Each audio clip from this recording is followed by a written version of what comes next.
नाज़रीन अस्सलाम वालेकुम, मैं खालिद शहबाज, आप देख रहे हैं गवाह न्यूज़। हैदराबाद के बल्दी इंतखाबात में टीआरएस मजलिस से भी मुकाबला करेगी। गुज़िश्ता मरतबा इसने 5 उम्मीदवारों को हराया था, इस मरतबा 10 वार्ड से कामयाब होगी। ये ऐलान और दावा केटीआर टीआरएस ने किया। इन्होंने कहा कि इलेक्शन में किसी भी जमात से इत्तेहाद नहीं होगा, मेयर टीआरएस का ही होगा। देखना है कि टीआरएस और मजलिस के दरमियान वाकई मुकाबला होगा या दोस्ताना नौयत है। कहीं ऐसा ना हो कि दोनों के टकराव में तीसरी जमात निकल जाए। इन्होंने कहा कि दुबाक के ज़मनी इंतखाबात के नतायज का जीएचएमसी इलेक्शन पर कोई असर नहीं पड़ेगा और इस बार भी जीएचएमसी इलेक्शंस में बीजेपी का सफाया यकीनी है। मजलिस बल्दिया के इंतखाबात में उम्मीदवारों के पर्चे नामजदगी दाखिल करने की आखिरी तारीख 20 नवंबर है। बेशतर जमातों ने अपने उम्मीदवारों की फहरिस्त जारी कर दी है और ज़्यादातर उम्मीदवारों ने आज अपने पर्चे दाखिल कर दिए हैं। टीआरएस, कांग्रेस, बीजेपी और एमआईएम के उम्मीदवारों की फहरिस्त जारी हो चुकी है। बाज़ जमातों में नाराज़गी भी है। सुबह का भूला शाम को घर लौट आए तो भूला नहीं कहते। ऐसा ही मामला मोहम्मद गौस का है, जो एक बार फिर मजलिस में वापस आ गए। मोहम्मद गौस, जो मजलिस के कॉरपोरेटर थे, नाराज़ होकर कांग्रेस में शामिल हो गए थे। गुज़िश्ता इंतखाबात में इन्हें शिकस्त हुई थी। इनकी मजलिस में वापसी का खैर मकदम किया जा रहा है। सऊदी अरब के दारुल हुकूमत रियाद में G20 कॉन्फ्रेंस 21 और 22 नवंबर को मुनक़िद हो रही है, जिसमें इसके रुकन 19 ममालिक के सरबराह और अहम शख्सियात खिताब करेंगे। कोविड-19 की वजह से वर्चुअल कॉन्फ्रेंस को सारी दुनिया में टेलीकास्ट किया जाएगा।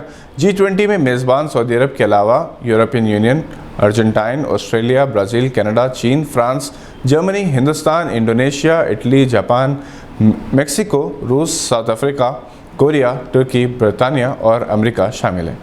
इस साल स्पेन, जॉर्डन, सिंगापुर और स्विट्ज़रलैंड को मेहमान ममालिक के तौर पर मदऊ किया गया था। बाज़ इंटरनेशनल ऑर्गेनाइजेशंस को भी दावत दी गई है, जिनमें food and agriculture organization, financial stability board, international labour organization, international minority fund, organization for economic cooperation and development, अक़वाम मुत्तहिदा, world bank group, world health organization और वर्ल्ड ट्रेड ऑर्गेनाइजेशन शामिल हैं। इसके अलावा अरब minority fund, Islamic development bank, association of south east Asian nations काबिल ज़िक्र हैं। G20 सरबराह कॉन्फ्रेंस में माहौलियाती आलूदगी के खात्मे, कोविड बहरान पर काबू के लिए इक़दामात काबिल ज़िक्र हैं। इस कॉन्फ्रेंस में समंदर के तहों में मूंगे यानी कोरल की चट्टानों के तहफ़्फ़ुज़ के लिए इक़दामात पर गौर किया जाएगा। इन मूंगे की चट्टानों में समंदर की रंग बिरंगी मछलियाँ अपना घर बनाती हैं।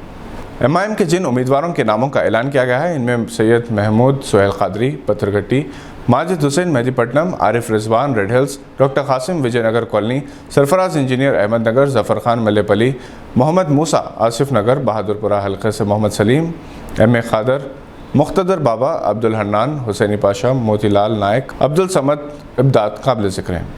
मेस्को, एफमी और अलहम फाउंडेशन की जानिब से उमर कॉलोनी, अलजुबैल कॉलोनी और दीगर मुतासर इलाकों के 600 से ज़ायद ख़ानदानों में अशिया ज़रूरिया की तकसीम अमल में आई। हर ख़ानदान को 5000 रुपये का पैकेज रखा गया था, जिनमें 30 ख़ानदान को दीगर ज़रूरियात ज़िंदगी, फ्रिज, वॉशिंग मशीन वगैरह दिए गए, जिसकी लागत 35,000 रुपये रखी गई थी। आज की तकरीब में 7 ख़ानदानों को वॉशिंग मशीन और फ्रिज दिए गए। इस तकरीब में मलकपेट के MLA अहमद बिन अब्दुल्ला बलाला मेहमान खुसूसी थे। इस मौके पर डॉक्टर गौस महीउद्दीन, सदर मेस्को, डॉक्टर इफ्तिखार डायरेक्टर, मोहतरमा फ़खरुन्निसा फ़हीम डायरेक्टर एकेडमिक और जनाब मोहम्मद असरुद्दीन जमात इस्लामी मौजूद थे। हैदराबाद के 2 नौजवान मुदस्सिर और सैयद इरशाद ने सूफ़ी संगीत या सूफियाना पहलू और उर्दू को हिप हॉप म्यूज़िक में इस्तेमाल करते हुए इसे नई बुलंदियों पर पहुँचाया। मुदस्सिर और इरशाद, जो मुबशर और आयरिश बॉय के नाम से स्टेज की दुनिया में जाने जाते हैं, 20 नवंबर को अपना 12 ट्रैक्स का एल्बम रिजरेक्शन 040 लॉन्च करने का ऐलान किया है। इस एल्बम में रूबरू, राह रास्त, सुरूर इश्क, पर्दाफाश, आजमाइश, आतिशबाजी, बॉसमैन, हिट मॉन्गर जैसे ट्रैक्स होंगे और ये तेलंगाना के पहले हिप हॉप सिंगर होंगे जिन्हें अमेरिका के ग्रैमी अवार्ड के लिए नामजद करदा प्रोड्यूसर्स के साथ काम करने का मौका मिल रहा है, जिनमें बक वाइल्ड शामिल है।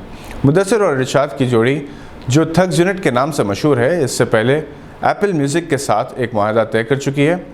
20 नवंबर को रिजरेक्शन 040 एप्पल म्यूज़िक के लिए खुसूसी तौर पर लॉन्च किया जाएगा। इसके बाद दीगर म्यूज़िक प्लेटफॉर्म्स पर रिलीज़ अमल में आएगी। मुदस्सिर और इरशाद ने मीडिया प्लस ऑडिटोरियम में प्रेस कॉन्फ्रेंस से खिताब करते हुए ये ऐलान किया। ये थी आज की चंद अहम खबरों पर नज़र। अगर आपने अभी तक हमारे चैनल को सब्सक्राइब नहीं किया तो इसे लाइक और सब्सक्राइब ज़रूर करें। हम फिर हाजिर होंगे ऐसी कुछ खबरें लेकर। देखते रहिए गवाह।